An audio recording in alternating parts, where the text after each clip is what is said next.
ইদানিং ওনার বদৌলতে উনি ঘোষণা করেছেন আমাদের শাহজাহানপুর ইউনিয়নে একটি মাধ্যমিক উচ্চ মাধ্যমিক একটি উচ্চ বিদ্যালয় প্রতিষ্ঠিত করবে।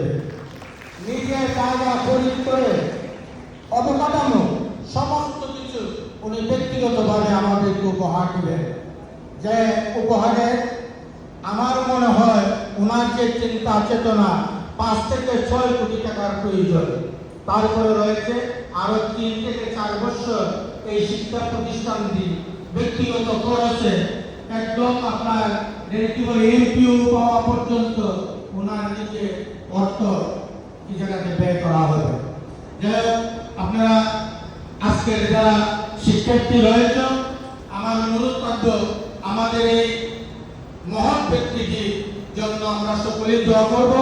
আর এই হাউসে আজকে যে শিক্ষার্থী সকলেই যাতে আলহাজ সৈয়দ মোহাম্মদ ফয়সল সাহেবের নীতি আদর্শ আমরা সকলেই আমরা পালন করতে পারি এই আশা প্রত্যাশা রেখে আলহাজ সৈয়দ মোহাম্মদ ফয়সল সাহেবকে আল্লাহ পাক রব্বুল আলামিন যাতে দীর্ঘায়ু করে মাধবপুরবাসীকে সারাটি জীবন উনি সহযোগিতা করতে পারেন এই প্রত্যাশা রেখে আপনাদের কাছ থেকে আমি বিদায় নিলাম। আল্লাহ হাফেজ। ধন্যবাদ সম্মানিত চেয়ারম্যান সাহেবকে এই পর্যায়ে সংক্ষিপ্ত বক্তব্য রাখার জন্য সবিনয় অনুরোধ জানাচ্ছি জনাব আব্দুল ওয়াহেদ চৌধুরী, সিনিয়র শিক্ষক, সালেহাবাদ মহিউসুন্নাত দাখিল মাদ্রাসা।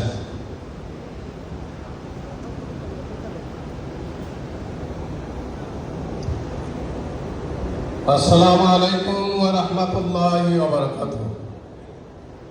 আমরা সকলে নীরব নিস্তব্ধ হয়ে বসে আছি আমাদের এই মহান নেতাকে অভিনন্দন জানানোর জন্য জোরে সোরে একটা তাকবীর, নারে তাকবীর, নারে তাকবীর, নারে রিসালাত।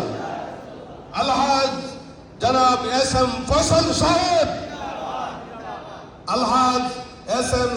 ফয়সল সাহেব।